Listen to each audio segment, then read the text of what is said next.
Bom dia, boa noite, Shavua Tov, uma boa semana para todos. Shabbat Shalom, Mashiach Now, redenção completa, verdadeira para o mundo inteiro, aqui, agora, já. A primeira semana é muito interessante. A dor vai virar alegria. Justamente assim, dor que vira transformada em alegria. A própria dor vira alegria. A gente está no projeto Ktei-Sirot, esse é o volume 28 de livros do Rebbe de Lubavitch, com discursos racídicos. Essa é Parashat Nassó, é a primeira sirá de Parashat Nassó. A gente está no livro Bamidbar, começamos há pouco tempo. Esse é o capítulo 5.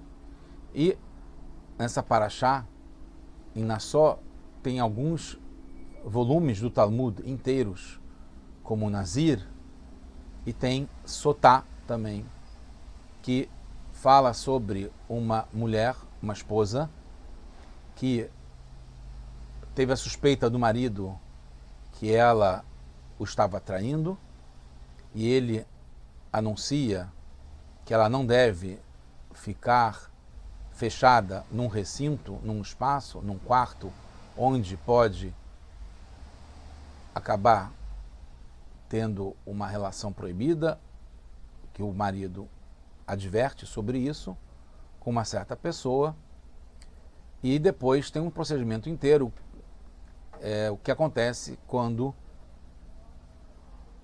tem testemunhas, né, que o marido advertiu e depois que ela realmente teve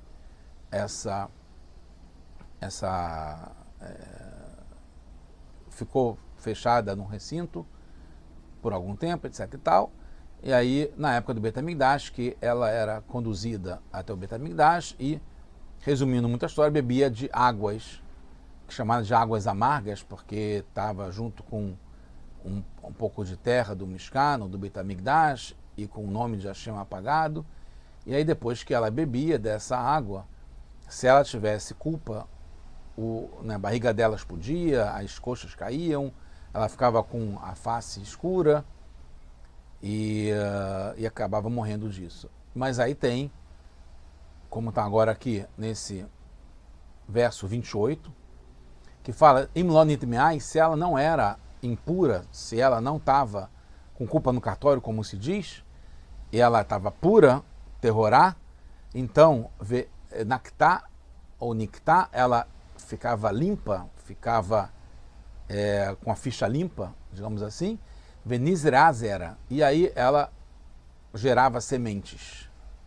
A Torá fala desse modo, que ela foi limpa e que ela semeou sementes.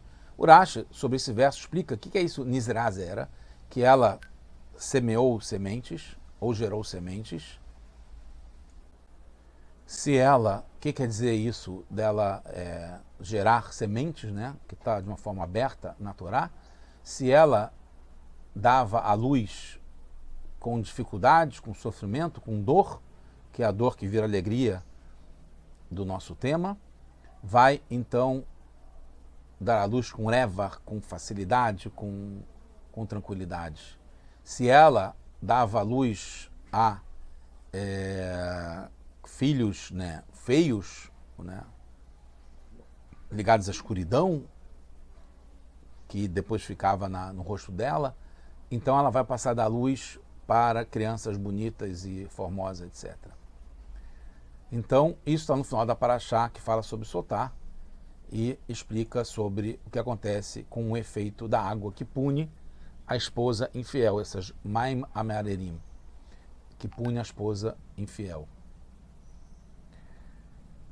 A base do Rashi está no Sifri, que é o Midrash, no Talmud, justamente Masechet Sotá, Tratado de Sotá, está no Tosefta, está no Talmud Yerushalmi também, e também no Midrash Tanhumá.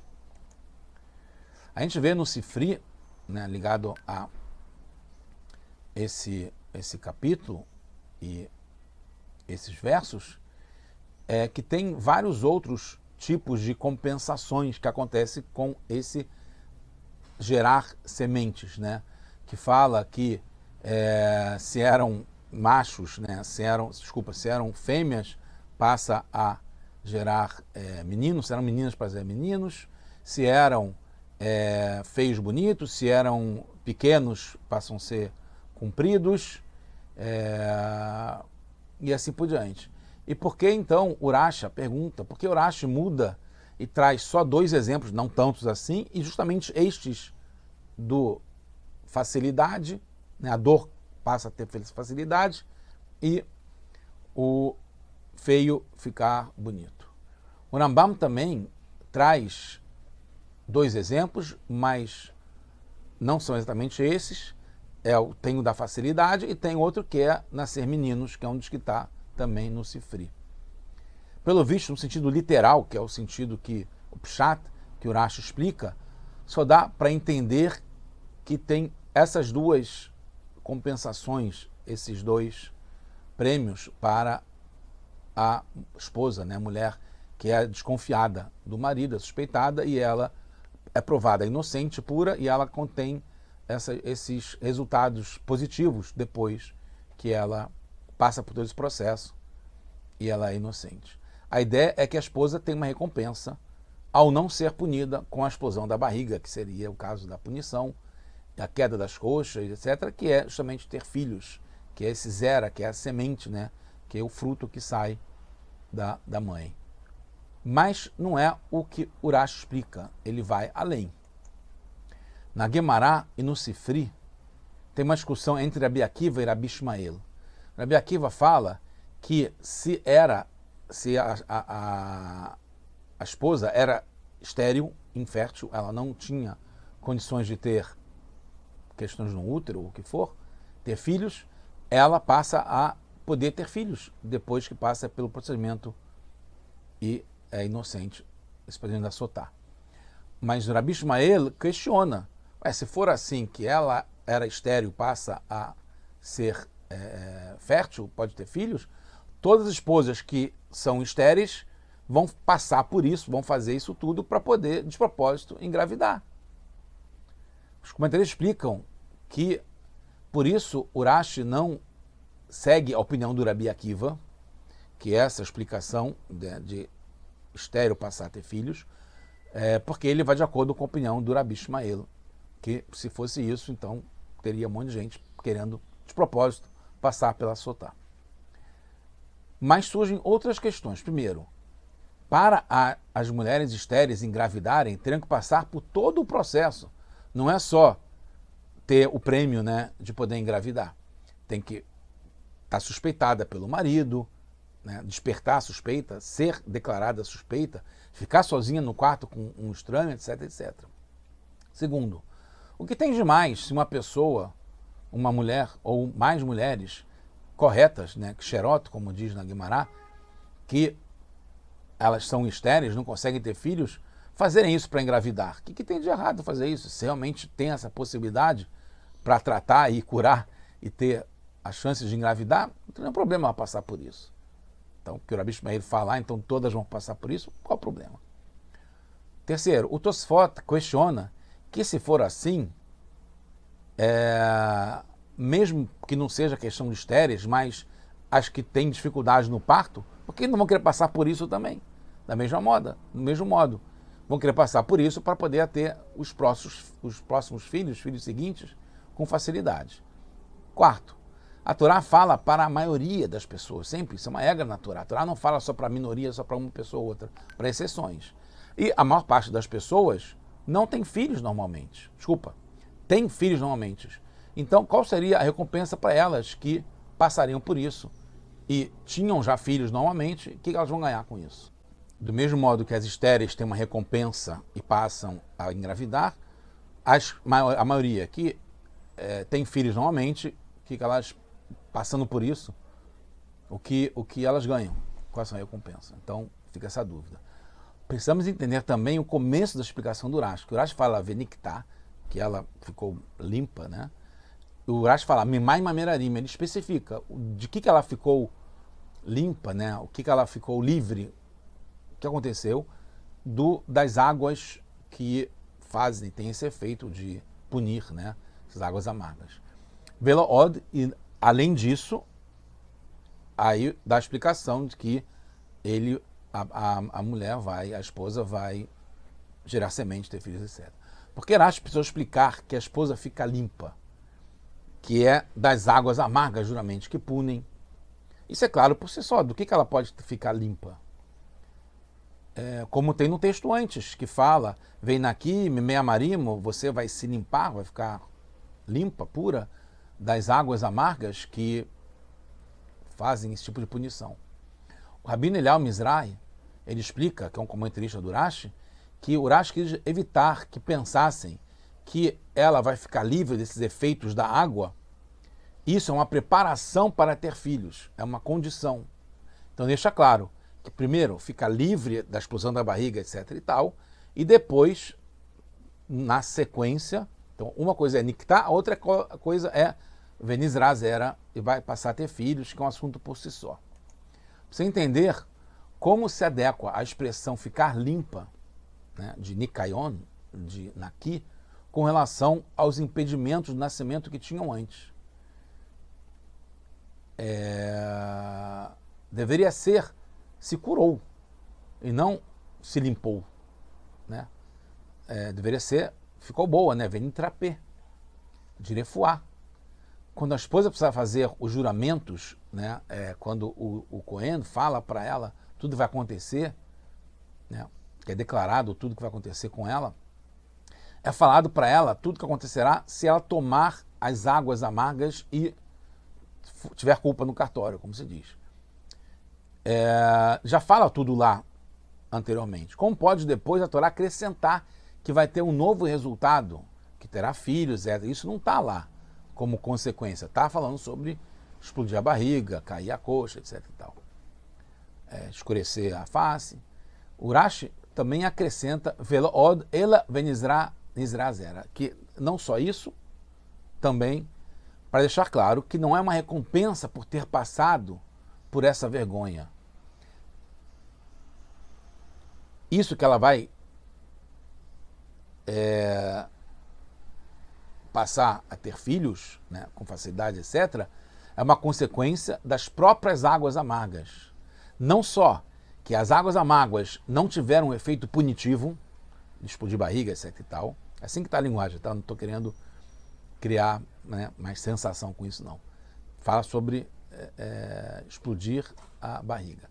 E deixarão de causar estrago no corpo, etc., como pelo contrário, darão bênção e gerará semente. Então, ao mesmo tempo que as águas não vão fazer uma coisa negativa, vão fazer o que é muito positivo.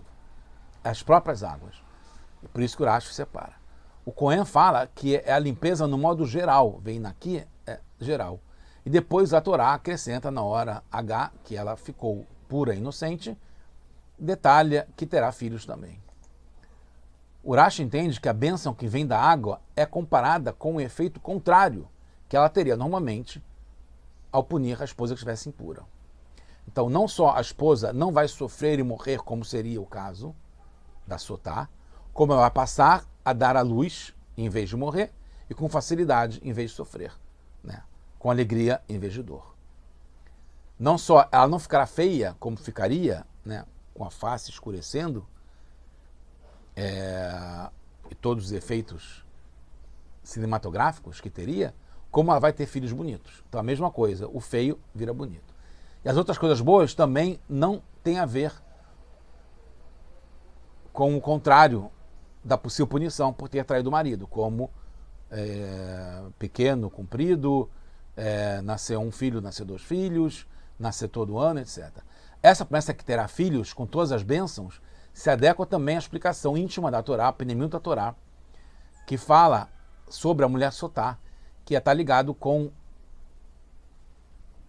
uma mulher que teve espírito de bobeira, que é Ruach Stut. Sotá está ligado com Stut. Sotá Stut, que é bobeira. Nós somos como a esposa que é suspeita de Sotá, a esposa de Hashem. Hashem é o marido, nós somos a esposa. E Hashem nos advertiu na Torá para não transgredir. Quando a gente transgride, é como se a gente tivesse tido esse espírito de bobeira. Apesar de Hashem ter falado para não ficarmos no espaço propício para a traição, né, com um outro, que é o Yetzer Hará, que é a inclinação a fazer coisas erradas, o instintivo a fazer coisas erradas.